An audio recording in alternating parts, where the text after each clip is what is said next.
I'm up on Oso Ridge. Haven't seen any osos yet, but still got probably a mile to go until I get to the lookout, Oso Ridge lookout. Hoping that'll give me a good view of the Zunis. I didn't know if I'd be able to make it because they got a bunch of snow here recently and the roads look like this. Just a bunch of mush. But the road to this turnoff here at least was not too bad. And I was on the south facing slope, so it's pretty melted. I camped at Red Rock State Park on the way over here near Gallup. And it was really cool down there. No wind either. And I anticipated it was gonna get cold at night. I checked the forecast and it's supposed to get down to like 19 degrees, which I knew was gonna be cold. So I wore a thermal base layer, 2 warm jackets, some warm sweatpants, and I was still cold as shit. See how tonight goes. I think I have another jacket that I could throw on, so should be maybe a little less cold. There's a lookout. See how much snow I have to trudge through to actually get up there.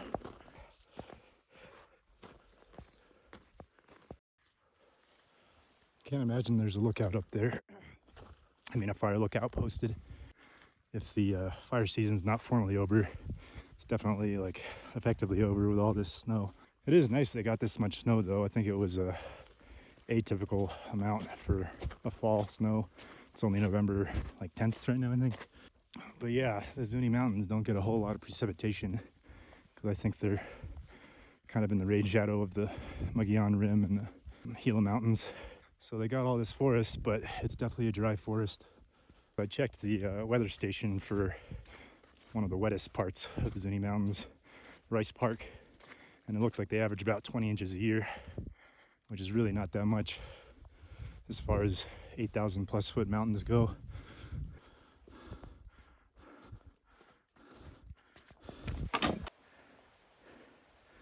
Getting some good views to the south.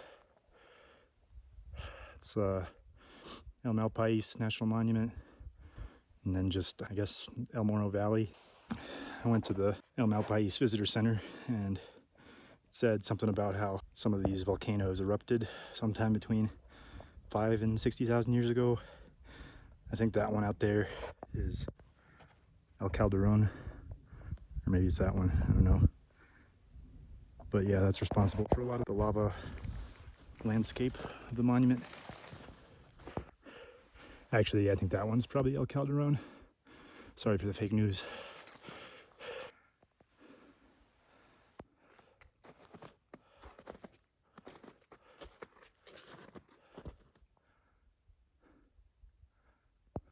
Damn it. I don't think I can unga bunga my way through that. There's Mount Taylor, another volcano, real big one, over 11,000 feet. I think that one's dormant too, so could explode.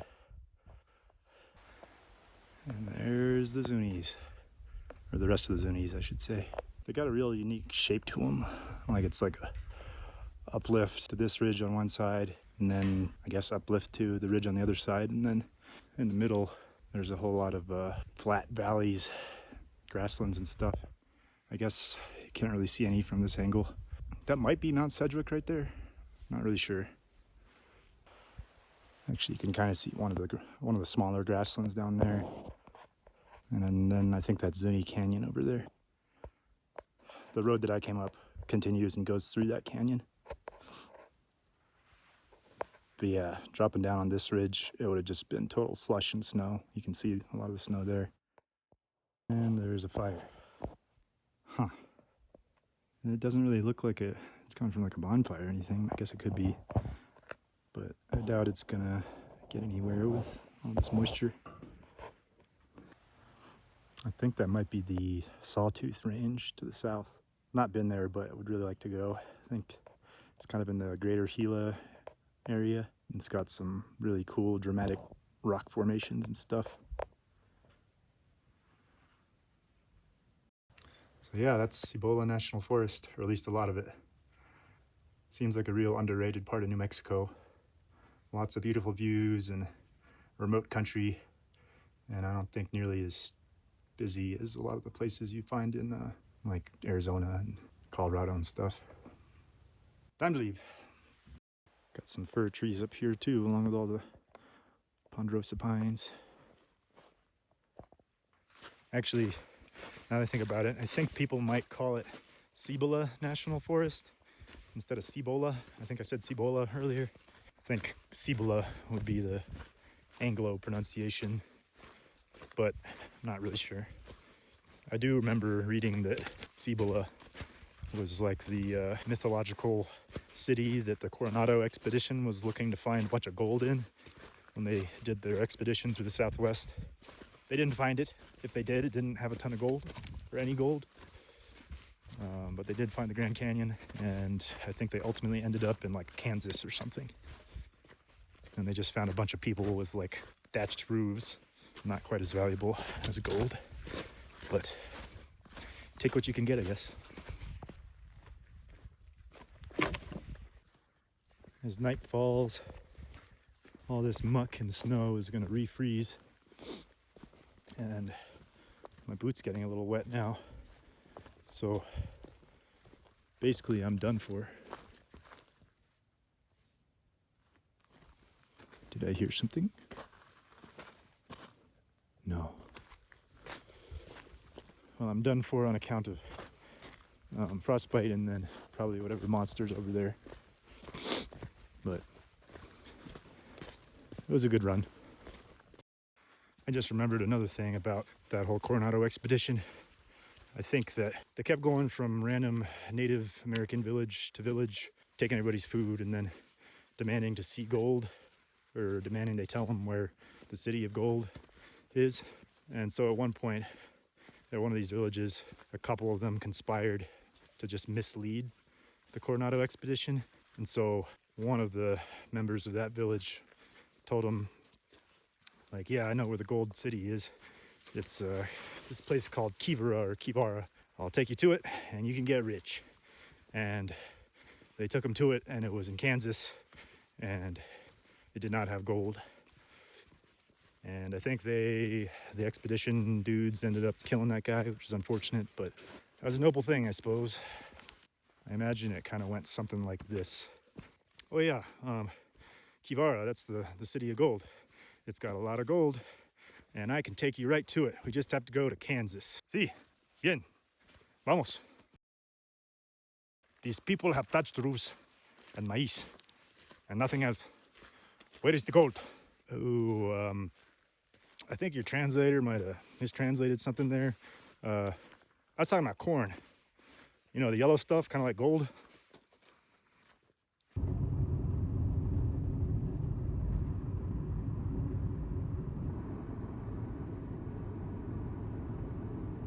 I'm in El Morro National Monument now, which has free campsites. Looks like the monument was doing some cleaning up with some of the campsites. So they already chopped up some juniper. And I neglected to bring firewood, so I'm gonna try using this, even though it's all very wet. Might need to do some unga bunga since they're in pretty big pieces, but see how it goes. Come on. Burn, you wet friggin' bark.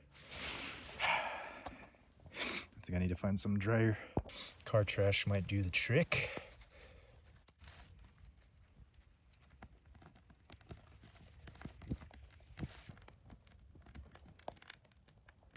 Listen to all that friggin' crackling and popping. But nature stands no chance against processed nature goods.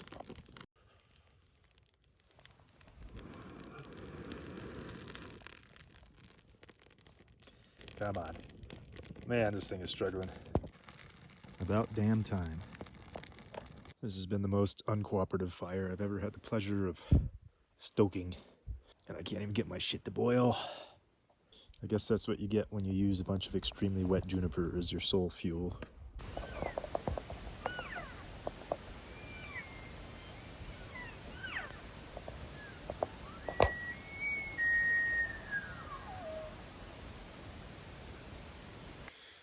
Camped at El Morro National Monument free campground. Pretty nice campground, especially for free. It was another cold night, but I was pretty comfortable this time, so I wore an extra pair of pants. And I don't think it was quite as cold as up at Red Rock. I think it's a little lower elevation here. Still pretty high elevation, but yeah. Haven't decided what I'm gonna do today. Probably gonna check out El Morro a little bit and then probably just go home from there. Actually, speaking of the cold, look at all this snow. Reminded me that if you look on a plant hardiness map of the USA, the area directly south of the Zuni Mountains, pretty much all the way to a little past Quemado and Pie Town, is a lot colder than almost all the rest of New Mexico, or at least it reaches a lower average annual minimum temperature. And I was kind of curious why that is. It's like a pretty flat, high flat area, average elevation over like 7,000 feet. And there's probably some kind of like real gentle hollows, I guess. It might be that those create conditions for pretty severe temperature inversions, but that's just me speculating. Other than that, yeah, it is just high elevation, but there's plenty of other high elevation places in New Mexico and Arizona that don't reach that temperature. You can kind of see the ridge that I think the main attractions of El Morro National Monument are on, like the cliff dwellings and stuff. So here's a pro survivalist tip. You can cook ramen using a much smaller amount of water than the instructions call for. And then by the time you finish cooking it, there'll be very little water left, so it'll be more like yakisoba than actual soup. As a result, you can use like a fraction of the soup base. That way, you can minimize your sodium intake and you won't get hypertension, and you'll survive much better in the modern world. So half of it's not actually getting cooked, but all you got to do is flip a rooney. Do that a couple times, and it'll be just like a regular ramen. Well, to be honest, it might be a little undercooked here and there, but I don't know, adds some texture dynamic. It also boils a lot faster, which is nice. I already had one ramen using this same soup base packet. Please don't judge me. Maybe a little more. Yeah, a little more. Got 2 ramens for the price of 1 soup base packet. And voila! Got another ramen. It's gonna be super flavorful, even though I used half a seasoning packet. Except I had 2 ramens, so I still used a whole flavor packet, which means that I'm still getting the same amount of hypertension. But, you know, sometimes in the modern world, you have to appreciate your creature comforts for, you know, mental health reasons. So that's actually another survival tip. So really, the survival tip is to just do whatever you want. Yeah. That was scrumptious. Just like Ma used to make it. Anyway, these survival tips were brought to you by Big Lou, survival guru extraordinaire. I still haven't died yet.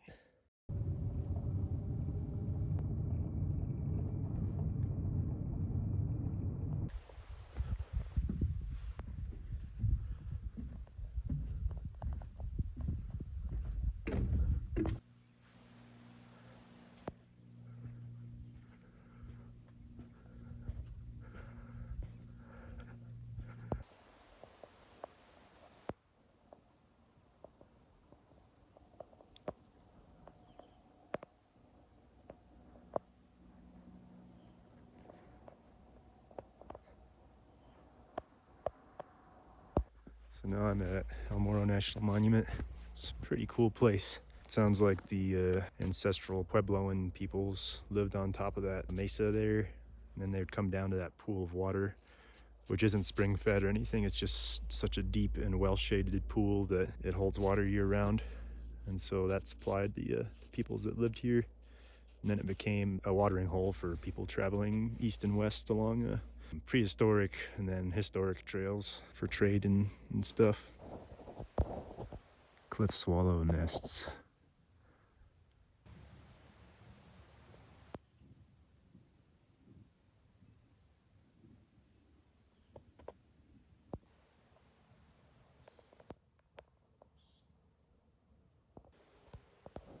This guy was on some expedition out west, and then after that he returned home to Virginia and fought in the Civil War and died in 1863. but he left a real clean-ass signature. It's worse than my handwriting. Actually, I think these are the real old ones. This one says 1605.